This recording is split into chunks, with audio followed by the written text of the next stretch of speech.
They took to the streets to call for an end to a system. نحن وصلنا لمرحلة إنه ما عاد فينا إنه نحن نسكت. But they ended up fueling it. Tens of thousands of people were sent to places described as slaughterhouses. Take my nails. Detained, tortured, raped. That's the price they paid for standing up to the Syrian regime. كل يوم عذاب قتل واغتصاب. A state-killing machine that, according to the UN, took the lives of 18,000 people. But the exact number remains unknown. It might be much higher. السجن تبع صدنايا كنا نشوف كثير عالم ميتين كثير اللي ما بتطير ما كنا نعد.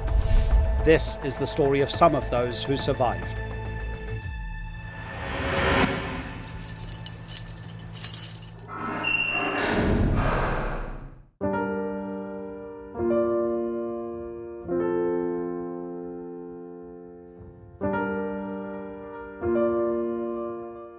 I start to believe that I'm gonna die in the prison. I forget what outside me. I was waiting them to kill me. Omar survived a place that many did not. Torture, it's every day, every second, every minute. The memories are frozen in his mind. You have 1, 2, 3, 4 prisoners who died every day in your room.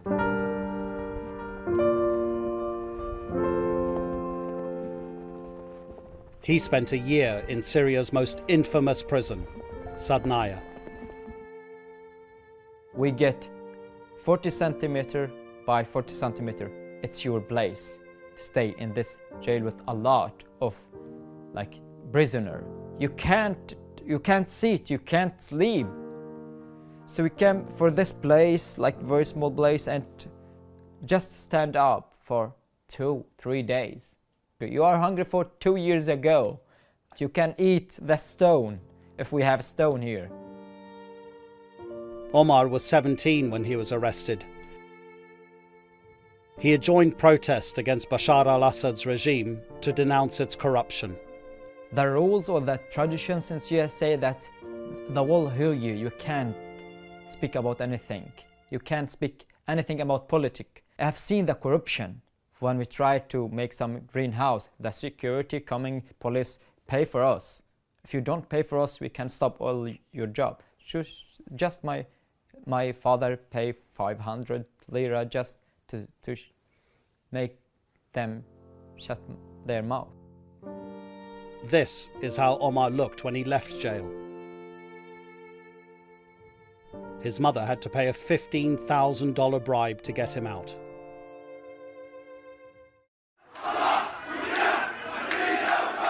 Demonstrations erupted in the southern city of Dera after some boys were detained and tortured for writing graffiti supporting the Arab Spring.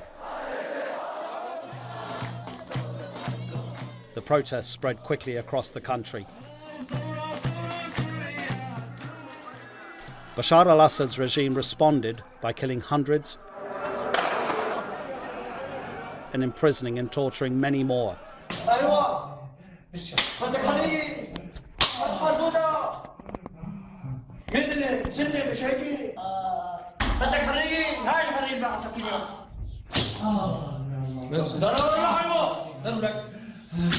بدك حرية؟ مين حرية؟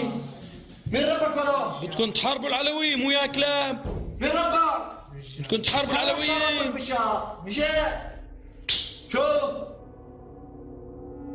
Including Omar. One day the soldier came and hanged up me to the ceiling. I was naked. He pulled the thread around my penis, forced me to eat salt, then water, then drink water, then salt, then water. Then after that, I have to go to the toilet. After many hours, he take off everything and say to me, go to the toilet. So I get pain because of it for 6 months. Every day when I pee with blood.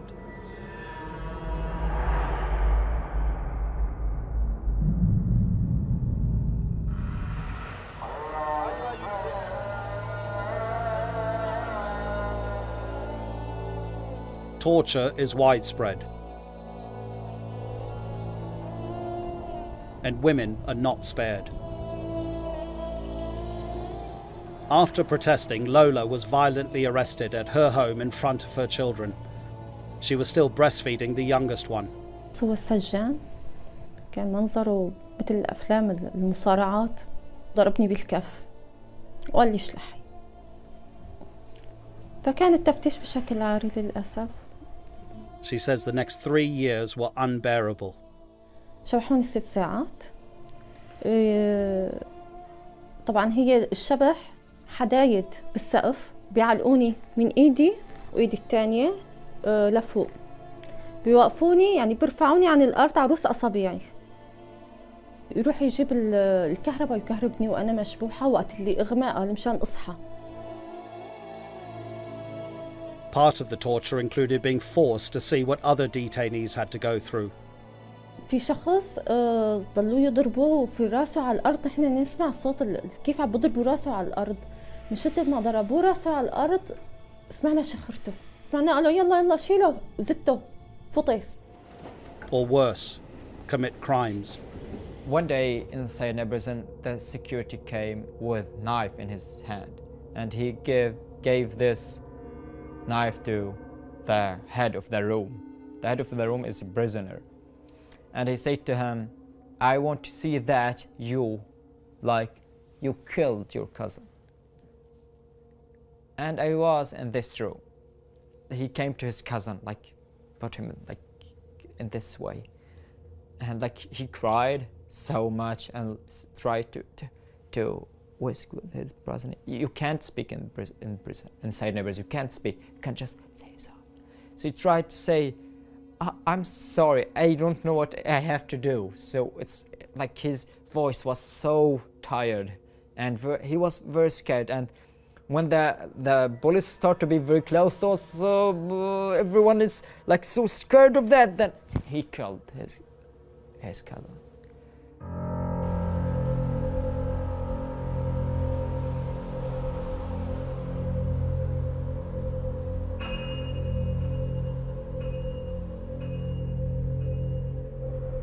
Omar and Hamza are the same age. They were in the same place at the same time, but on different sides of the fence. Hamza worked in Sadnaya for a year. كنا نشوف العذاب، كنا نشوف الألم على وجهه، كل وجهه ما تشوفه، يعني ما نعرفه، الجسم كله من ورا مدبب، يعني كل الضرب مثلا ظهره ورا على التعذيب، كتر التعذيب ما بعرف، اجريهم هيك كرابيج على ظهره بالقشوطة بالكبولة، كل كبل مثلا هيك اسمه رباعي، هذا الرباعي الكبل الرباعي كان ينزل على الواحد كان يقتله، يعني إذا ما كانوا يريحوه كان عالم كتير تموت تحت التعذيب.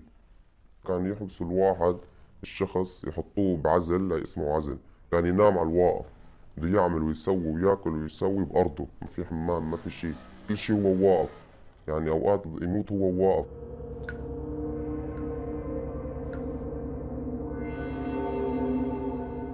مريض أنا مثلا مقرب أو أي شيء ينزلونا على الطبابة تحت على الدكتور ب100 غصيبة، كنا لحتى نعمل مشكلة أوقات لحتى ينزلونا، نحن أصادا نتخانق مع بعض كرمال ينزلونا.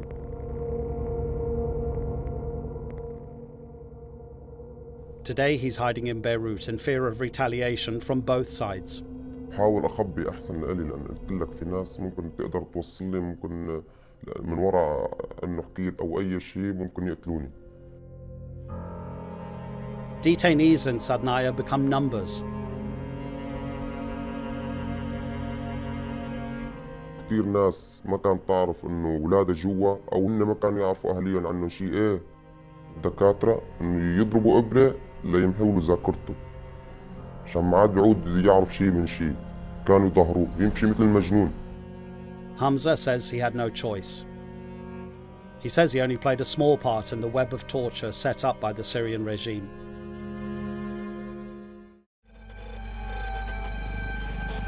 At the start of the uprising, there were 27 known detention centres in the country.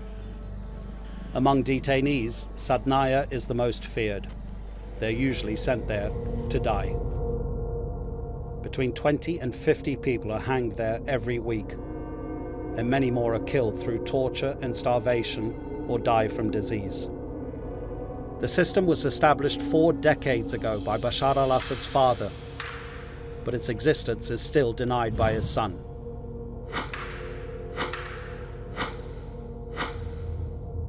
He have to know what happened inside Naya prison. And to know what happened there, he have to go there. If he can go there and he never went there, that means he don't want to see. It's his responsibility to go there and see. See people losing their minds and their humanity. Everyone want to survive. You need to survive. You do everything to survive. Inside Naya prison, there was people who killed other people, like prisoner, killed prisoner, because the other person had some water, and the other one was very thirsty, need water.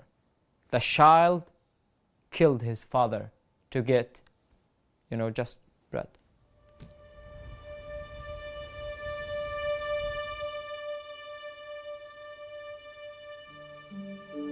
After a few months in detention, Omar could think about only one thing: death. And then he faced it. Omar, look at your cousin, he died. So I just look at him. So I start so. No, don't die, no, now, because I worked with you more than 1 year to help you survive, and you died. You die now and let me live alone here in the prison. I can't. So I just try to speak with him, and I see him dying between my arms. When he died, I thought in 2 different ways. The first way that was, he died, I lost everything. And he died, now I can take responsibility and take care for myself. That's why I'm still alive.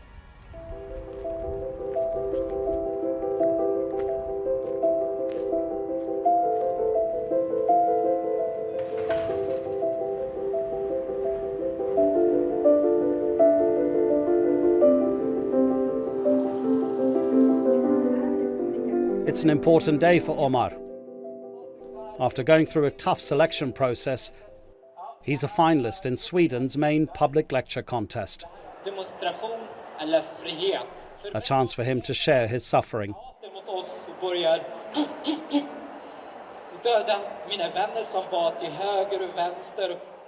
But in limited time. I thought I have to tell about more stories, but the problem was that time, so I had a focus in that time. I have to be 20 minutes, not 21, not 19. So it's a big challenge for me, but I'm happy. I choose this way to tell the world, to be a speaker, to tell the world about what happened in Syria and the political prisons. So that's why I'm here in this competition. Of course, he was very marked from the prison time, and that he can be so loving, open-minded and happy, and so much energy with his background is fantastic, and that is something you have to take in and understand. We have learned so much from him about his very, very positive way of thinking, and how he got through all this.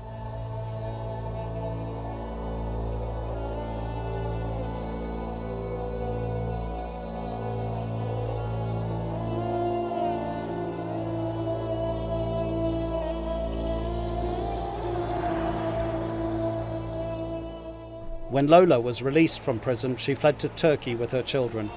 نحن ظلم المجتمع علينا أكثر لسه من ظلم النظام علينا للأسف. بعدوا أهلي عني. أهلي خلاص أنا انحبست معتقلة، فأهلي تبروا مني.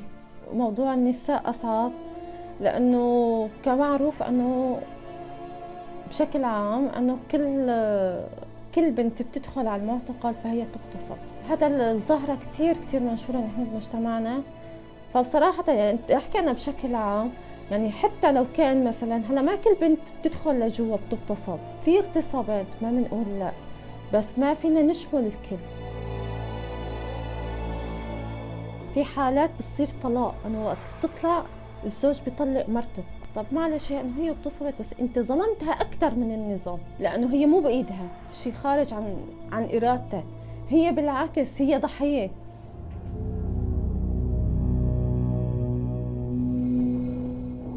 Lola says she wasn't raped,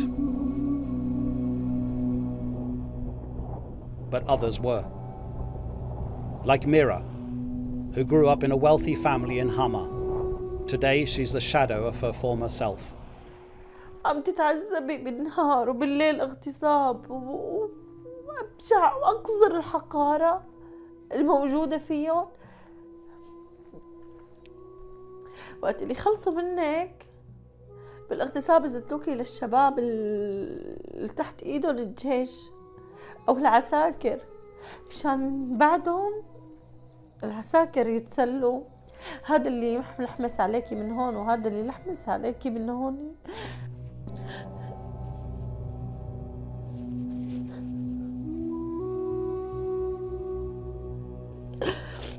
Some officials who have defected have confessed the regime encouraged them to rape women. عندي رفيقتي كمان اللي كانت معي بالسجن كان عمرها 21 سنة، كانت حامل بشهر السابع، من كتر ما تم اغتصابها ولدت. يا الله، بعد ما ولدت قتلوا المولود.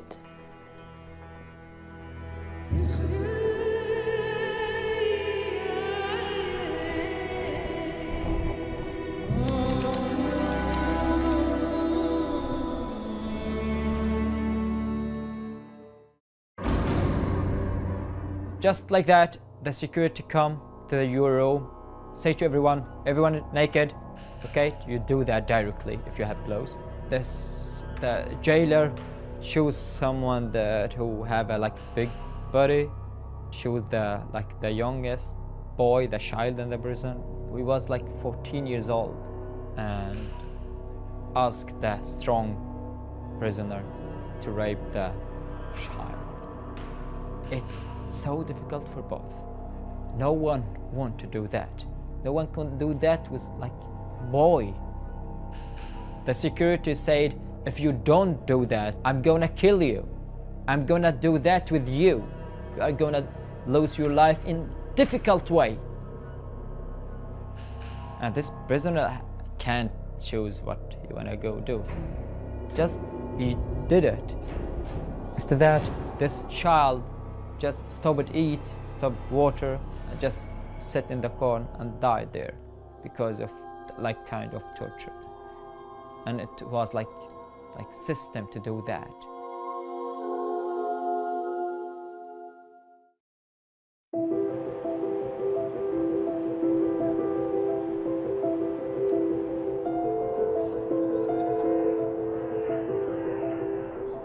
When he got out of Sadnaya, Omar weighed 34 kilos, had tuberculosis, and had lost his memory.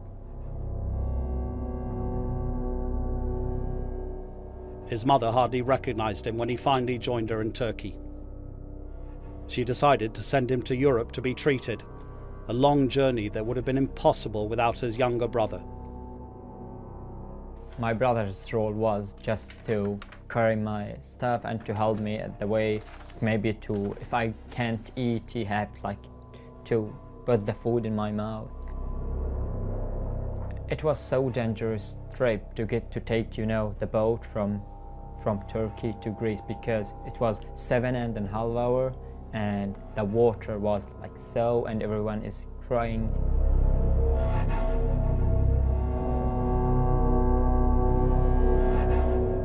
The Red Cross sent me to Germany, but in German the first word was, take off your clothes. No, I was naked for 3 years in the prison. I'm not going to do that again. Then we came to Sweden, and the first help was in Malmö in Sweden. I could just so little English to say, my name is Omar, he is my brother, nothing more. In the beginning I thought, so I'm gonna be guest. But after just month after that, so we became a family. To get the family feelings, it was so great for us. After being freed in a prisoner exchange, Mira had no choice but to leave Syria. Today she lives in a border town in Turkey. She had to undergo surgery when she arrived here and might have to go again. كلوتي اليسار واقفة صار فيها ضمور من كتر العذاب، من كتر الضرب بالسجن. عندي الفقرات تبعت ظهري، وظهري ما بقدر وقف كتير، كأنه فيهم شيء.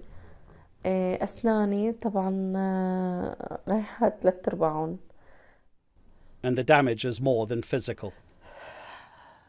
أحيانا بحكي بقول لو كنت ميتة كان أحسن لي، بس ما في إحساس أبدا بالمرة. مات إحساسي، مات كل شي فيني. هدفي خاف على أولادي، طعمي أولادي، عايش أولادي، ما يحتاجوا حدا. أولادي بالأيام إذا نزلنا على سوريا ما يعيرون لأولادي هدول أولاد المعتقلة، لا، يقولوا روحوا شوفوا المعتقلة شو طالعت أولادها.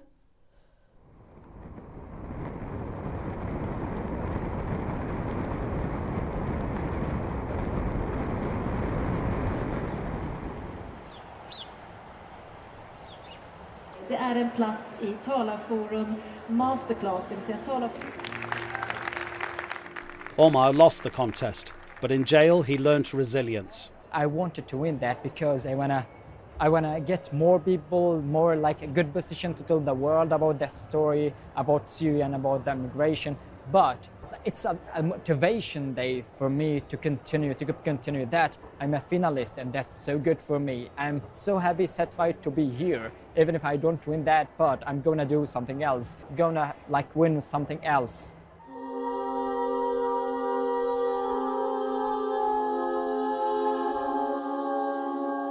For those who have survived, freedom has come at a price. مجرد عم نهتف انه بدنا الاصلاح وانتم عم تجوا بتذبحونا وبتقتلونا على شو؟ يعني انتم شادين حالكم باسلحتكم ونحن ولا شيء، نحن شخص ضعيف مجرد عم نهتف. A broken life. أنا أول ما طلعت من الاعتقال نفسيتي زيرو. أقبلت للانتحار 3 مرات. أنا عندي 4 أطفال، طلع أطفالك جوعانين، أهلك ما بيحكوا معك، المجتمع نبذك. والحمد لله رب العالمين هلأ أنا بأفضل حال، وإن شاء الله عندي الأمل كبير. وهلأ مثل ما شفتي أملي بولادي.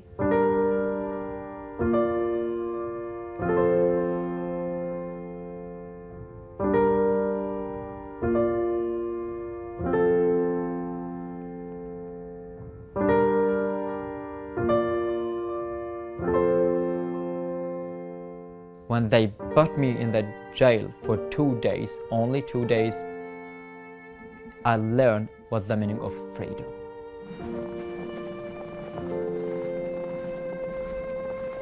So I understood what the corruption is, what the dictatorship is, and what freedom is.